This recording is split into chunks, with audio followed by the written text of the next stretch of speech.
Vous écoutez Bangarang.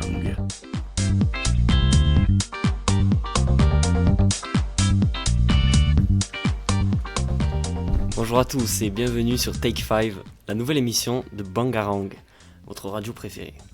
Autour de moi, Noémie, Naïl, Nel, Lynn, Charline Armand et moi, Tibbs, le présentateur. Aujourd'hui, nous allons parler de... la précarité menstruelle. et de Mars. Je te laisse, Noémie, commencer. Bonjour. Donc jeudi dernier, on a assisté à une visioconférence qui s'intitulait La précarité menstruelle au lycée. Donc on a eu l'occasion d'échanger avec une auteure du livre Notre corps nous-mêmes, donc qui expliquait les cycles menstruels, la ménopause et tout ce qui a trait au corps des femmes et ce qu'elles vivent au quotidien.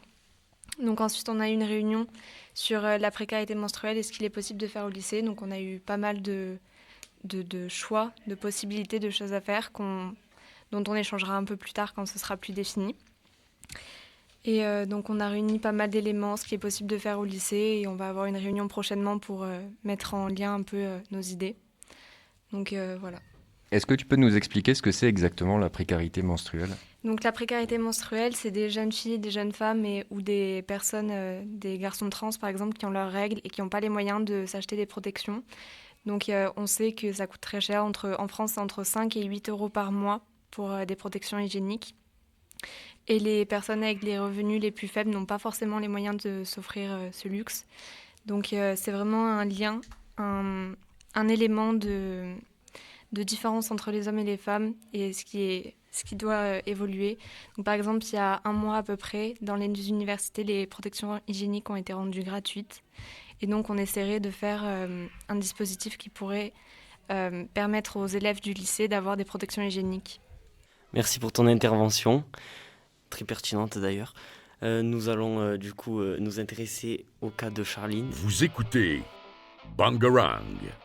Donc moi, je vais vous parler de la planète Mars. Depuis 2004, on essaye un peu de découvrir Mars et de se poser. Donc il y a 2 rovers qui se sont posés depuis 2004, donc Spirit et Opportunity.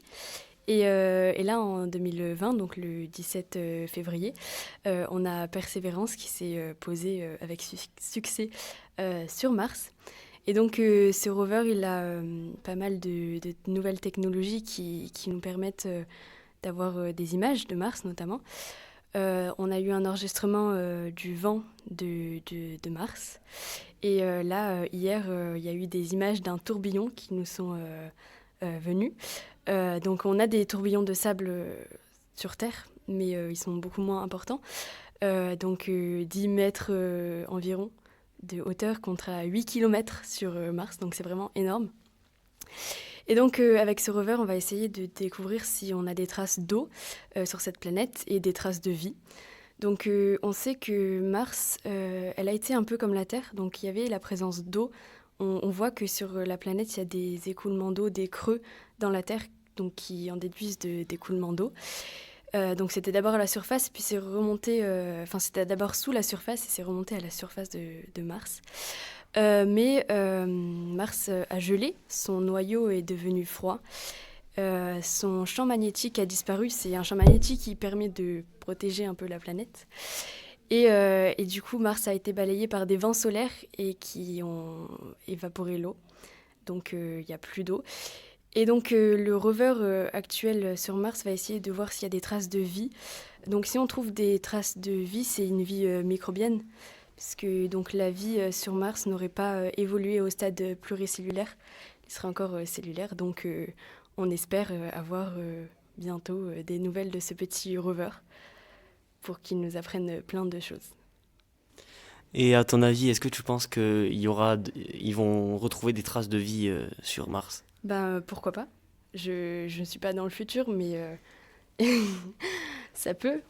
Je ne suis pas fermée. Est-ce que tu serais au courant aussi de mesures, de projets comme le rover sur d'autres planètes ? C'est un peu compliqué. Donc là, il a fait beaucoup de voyages. Je ne sais pas quand il a été lancé, mais c'est vraiment compliqué. Mars, c'est la planète la plus proche de la Terre. Là, on a bientôt une Apollo 15, une mission sur la Lune. Donc avec une femme, la première femme qui va se poser sur la Lune. Voilà, on attend cette mission. Et puis, on essaye aussi d'enlever les déchets autour de la planète Terre. C'est un problème qui se pose beaucoup en ce moment, parce que ça devient assez problématique. On risque de se fermer à l'espace et ne plus rien envoyer. Je ne sais pas si vous avez entendu ce matin aux informations à propos de Thomas Pesquet, l'astronaute français. Il va donc être le premier astronaute français à être le commandant de bord de la station spatiale quand il va y aller au mois d'avril. Bon, je pense que nous avons fini avec ce sujet, en espérant que vous avez bien aimé cette chronique, et on se retrouve dans 2 semaines pour une nouvelle chronique sur Take 5. C'était Chibs et toute son équipe.